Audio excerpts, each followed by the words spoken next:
Hi, welcome to Training Human Dog Training. My name is Kelly. Today we are going to be talking about one of the most important things with your dog, and that is our basis of communication.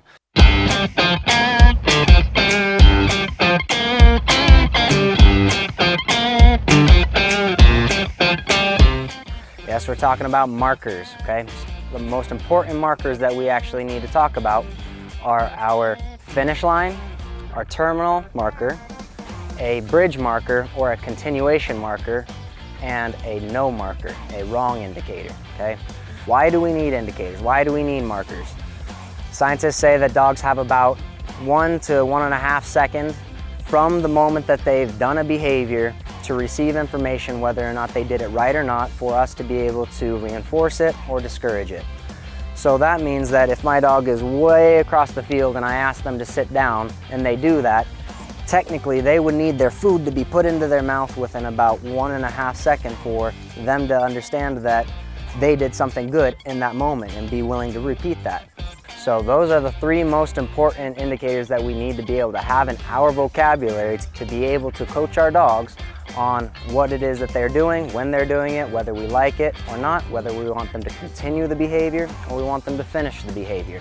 So those are going to be our 3 key indicators that we need to have in mind so that we can actually teach our dog. So what markers help us do is actually pinpoint that moment with our words, use an actual indicator from our language and tell our dog good or yes, that they have actually done the behavior and they're finished, or good, you want them to continue. So we're going to go over and give you some demonstration of our markers today. As a recap, again, we need yes as our terminal marker. I say yes as the indicator.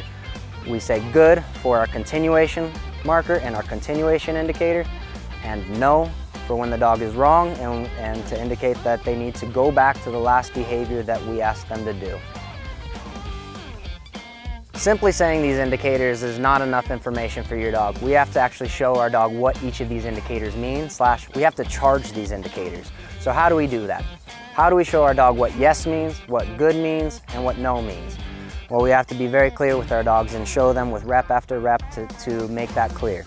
So what we do for our yes indicator, our terminal marker, we allow the dog to come and take food from us after we give the yes indicator. So for classical conditioning to work, we have to say the marker, give the marker, before we stimulate the next behavior. So I will tell my dog yes and allow them to come and take food from me. My second indicator is my continuation indicator. How do I show my dog to continue a behavior? Is by bringing them the food. So when I bring the food to the dog, it's paying them in the position that they already are. It makes them inclined to sit there. Think about like you're sitting at the table for a waiter, okay? Our wrong indicator, when I tell my dog no, all we have to do is go get them back on track, get them back to the correct behavior that you were looking for. And we don't want to bring food into this equation. We cannot muddy the waters of good things have food and bad things have food. It's one or the other. When the dog is correct and it's either a good or a yes, we match that with food, either to me or to the dog, or no, and I go and help the dog return to the behavior before I return to a good or a yes indicator. Finally, our wrong indicator, when we tell our dog no. What do I mean by telling our dog no? What do I mean by correcting the dog? All I simply mean and ever mean when I tell you to correct the dog is make the dog correct. Put them back into the correct position so that you get yourself in a position where you can reward your dog. Easton and Sammy are going to show us about these indicators. First thing that we have to do to be able to actually use these indicators is charge them. Let your dog know what they mean. So when we are doing this, we have to give actions to our commands. So Easton will bring Sammy onto the place board and tell her she's done over and over, charging our terminal marker. We want it to be short and sweet. The moment she gets on, we're letting her know she can get off right away. So lure her on. And yes. So each time he says yes, and then he allows her to come off. Right here he says yes, and he gives a step back, allowing her to come off of the object. Lets her know that it's very clear she's allowed to take the food from him and move in Easton's direction away from the target.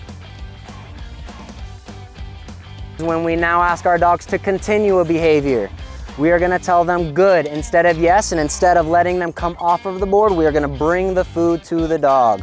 So we'll say good and bring the food to the dog. One more time, good, and bring the food to the dog. You want to do this about 100 times with each of these commands here so your dog understands good means I'm coming to you, yes means you get to come to me. Tell her yes, let her be done. Beautiful. So an equally important command is telling our dog when they are wrong, okay? This is our no indicator. This is where we have to correct our dog to the correct behavior when they make a mistake. If we haven't said yes, she has not been given permission to step off of the place board. So Easton and I, we're gonna kind of mess her up a little bit and tell her no. We are not gonna pay this because that would be confusing. She would think that she is doing something correct. So instead of, this is where the learning happens, when we get to retry this behavior. When we try and mess her up again, this time she didn't want to make that mistake. She wanted to stay in the correct position so Easton could say yes and start paying our dog again. Let's try and see if we can make a mistake happen. No. But we didn't pay it. We want it to be nice and clear. So the point of training is so that she can learn from this. Last time I got up and I didn't get my money. This time, put your hand down, put your hand down. Nope, and we'll learn again. We'll try one more time. Tell her that was wrong. She wasn't quite ready for it, so we'll try it one more time. Good, or yes, either one, okay? All right, so how do we put all of this together? How do we use this to fluently work, communicate with our dogs so that we can tell them when we want them to be done, when we want them to stay, and when they make a mistake in between some of those behaviors? So we're going to start asking Sammy to do a couple of sits and downs, and we're going to give her information in between. We're also going to let her know very clearly when she's done doing a behavior. So right now she's in a sit. Tell her that you like her to continue that behavior. We'll say good, and we'll bring her food. Because we keep bringing her food, again, she's inclined to stay in the position. Now we're going to ask her to go into a down, and we're going to ask her to stay in that down. Down. We're going to encourage her staying there. Good, by bringing her food. If Sammy chooses to get up before she's been told to change position, we will tell her no, and we will help her to be correct so that we can go ahead and continue to reinforce the correct behavior. Right here, let's give her a break. Tell her she can be done. Very nice. Start the behavior again, get her back up here, ask her to sit. Tell her to continue by telling her good, bringing her food. Very nice. Now ask her to down. Down. Tell her to continue that behavior by bringing her food.